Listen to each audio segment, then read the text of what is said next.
Yes guys, welcome back to another video. Welcome to the George Benson football channel. It's Friday, it is the day before the Premier League kicks off. I couldn't be any more excited. If you want to see my Premier League predictions video, it went out last night and there was a lot of interesting comments. Obviously I said that Chelsea might win the league and it raised a few eyebrows. And later on today, we're either going to have my Fantasy Premier League video, which by the way, the code is in the description. I don't know why the code didn't work last time I let you guys know about it, but hopefully whatever is in the description right now and is appearing on the screen is what you need to put in to join the GBFC Fantasy Premier League for this season. Today we got a Chelsea news video. Obviously Frank Lampard had his first press conference for the new season, which you know when the press conferences start to happen, that something exciting is just around the corner through the door. Before we get into any of that, I want to ask you guys to subscribe to GBFC. I make new videos most days, sometimes I'm a little bit inconsistent, but it is what it is. And hopefully you guys will enjoy today's video. We've got a few updates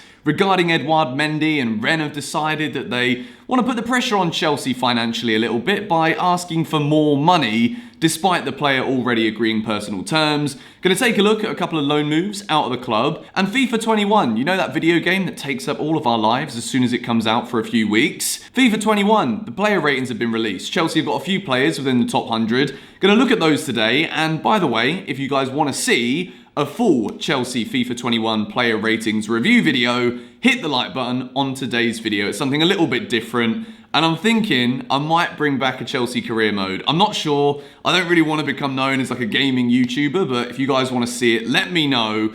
But the first piece of news that we're going to talk about today is my man Michy Batshuayi. You know that geezer who once in a while, he does something crazy and we're like, blimey, like this guy's a proper striker, as I knock the desk. Michy Batshuayi scored twice for Belgium against Iceland on international duty, and he's rewarded by being pushed out on loan again by Chelsea, which realistically, scoring a couple of goals against Iceland, it's not enough to salvage his place in the Chelsea starting 11 or in the Chelsea squad for this season. We saw towards the end of last season that Batshuayi wasn't really part of Lampard's plans at all. What I will say about Michy is I've never doubted his ability to score goals. I think a lot of the reasons why it's not been successful for him at Chelsea has been purely down to inconsistency. When he does score a goal and he gets given minutes like against Manchester United in the League Cup last season, he scored a wonderful goal in that game, and then he's given other opportunities in the league, and it's almost as if we're playing with 10 players at some times. And I know that's a little bit harsh. I'm a personal fan of Michy Batshuayi, not just because I've got a tattoo, but because I actually think he could be a very good striker if he was focused. And playing at Crystal Palace, he's going to get a lot of minutes, and I expect him to score a lot of goals. So best of luck to Michy Batshuayi. The talks are that he's going to sign a new deal or an extension at Chelsea so that Chelsea can keep hold of him. There's a couple of reasons for this. Chelsea might be waiting to see if Batshuayi fulfills that potential that made us spend 30 odd million on him in the first place. But we also might be looking to extend that contract so that if he does have a good season with Palace, the money that we can command for him in terms of a sale next summer would obviously be a lot more if he's got more time left on his contract. So smart stuff from Chelsea. I think Palace is a very good move for him. He's definitely going to get minutes. Best of luck to Michy Batshuayi, and of course he won't be able to play against Chelsea, so hopefully we can do a 6-pointer against Crystal Palace this season. So story number 2, and it comes from Frank Lampard's press conference yesterday regarding this match against Brighton. There is some team news, and it's a little bit sad to be honest, because we've got all these new signings, and all of us as fans, we want to see Hakim Ziyech in the team, we want to see Thiago Silva, we want to see Ben Chilwell. Hakim Ziyech picked up a little injury in the game against Brighton, and it's looking as though he'll miss the first couple of games of the season. He's going to be out for a couple of weeks. He won't be in the squad for the match away at Brighton on Monday night. Not ideal, and I think this season, if I bring it back to my predictions, Chelsea do have an amazing squad, but if we are going to be plagued with injuries for whatever reason, it could inhibit us from fulfilling the maximum of our potential. Thiago Silva, currently, he's not even training with the squad, so despite his ability, despite his experience, I think it could again be a couple of weeks until we see Thiago Silva. If he's not training with the rest of the squad, he's got to be introduced properly to his teammates face to face, the way that we are with this camera right now. I think Thiago Silva might be in the squad or might be in the team for maybe match week number 4, match week number 5. That's just my opinion. Ben Chilwell, we knew there was an injury, and I thought it was actually going to be a lot worse, and he will supposedly be in contention in a week or so's time. So he's not in the squad for the game against Brighton. He's not necessarily ready for that. But two players that are fit, and I didn't expect them to be, particularly Mr. Christian Pulisic. We know he had a knock. We know it was an injury that looked as though he could be out for a couple of months. Turns out he's apparently 100% fit. He's training with the rest of the team. So I fully expect Christian Pulisic to be in the starting 11 for the game against Brighton. I expect if he's fit, he'll be in the starting 11 for virtually every game this season. I think he's a world-class player, and I think this season we're going to see him develop even more with better players around him. Not that we didn't have good players going forward last season, we did, but we got so many better players now, so that's very exciting indeed. Azpilicueta as well. I think we could see Azpi play on the left-hand side of the defence this weekend. We know that Chilwell's out, Reece James on the right, Azpi on the left, both get minutes. Azpilicueta is fit, and the captain is ready to play against Brighton. So another thing that Frank Lampard was asked about in his press conference was the loan move for Fikayo Tomori. According to Frank, there's been no developments with that one yet, so we could see that develop this week. Tomori will likely be in the squad for Chelsea for that game against Brighton. He was also asked, Mr. Lampard, about Mason Mount and the potential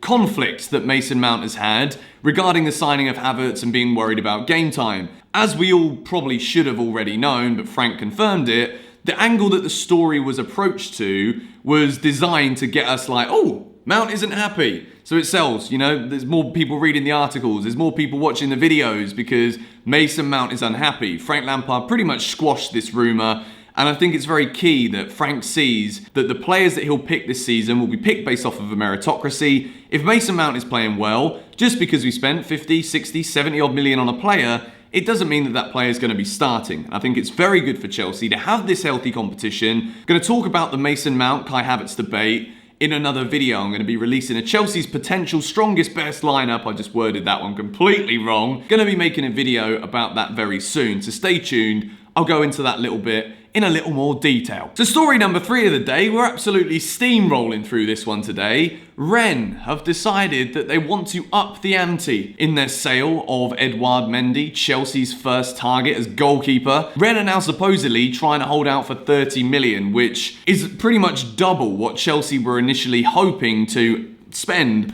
on Mendy for his services.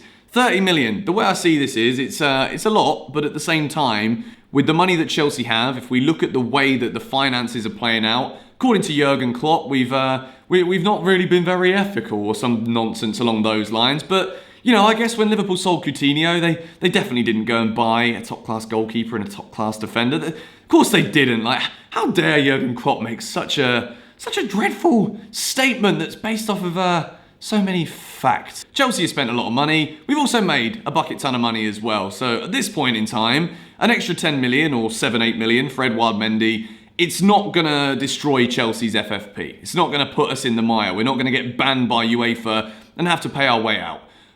Anyway, I'm taking too many hits at other teams, right? So we also mentioned that the FIFA 21 Ultimate Team player ratings have come out. It's been a while since I've done anything to do with FIFA on YouTube, but as I said at the beginning of the video, I'm seriously considering a Chelsea career mode, and I will do, if you guys want it, a player ratings video looking through every Chelsea player for this season. EA have released the top 100 players in Ultimate Team, and Chelsea, as the gargantuan institution that we are, we've got 5 players within that top 100, and I'm going to go through them and take a look, show you guys the cards and see what we think. Timo Werner was actually a higher rating than this in FIFA 20, which doesn't make any sense. I mean, if they want to employ someone to actually give the player ratings based off of what they deserve, I wouldn't mind doing it for a very small fee. Timo Werner is an 85 rated player in FIFA 21. He's got 91 pace, great stats, 84 dribbling, 85 shooting, pretty average passing and physical stats. I don't understand it. Like, why has he gone down? It doesn't really make any sense. The next player we're going to take a look at is another 85 rated player. It's Hakim Ziyech, 80 pace, 83 dribbling, 87 passing, 76 shot and 66 physical. It's a pretty good card, but again, he's playing in the central attacking midfield position on this FIFA 21 Ultimate Team card. I think we're going to see Ziyech playing in more of a wide role at Chelsea. I think obviously in the middle, we've already got an abundance of players, and I think we can utilise Ziyech far better in the right wing position, cutting in on his left foot, the way that we saw him do against Brighton for that assist, or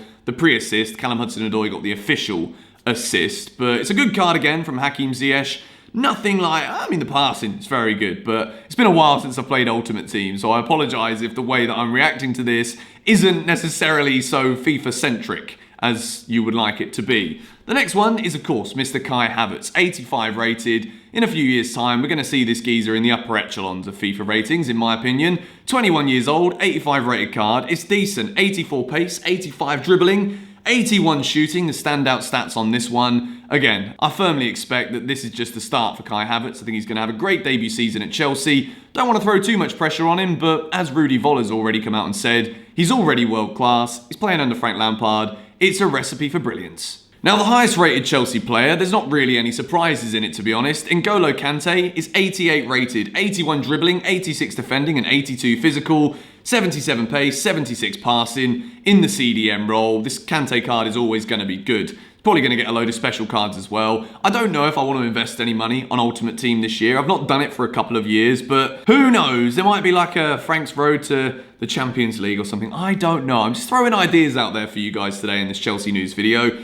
And the final player who is in the top 100 is, of course, 35-year-old Thiago Silva. 86 defending, 78 physical. His card isn't as good as it may have been in the past. He's obviously gone down in ratings, probably based off of his age.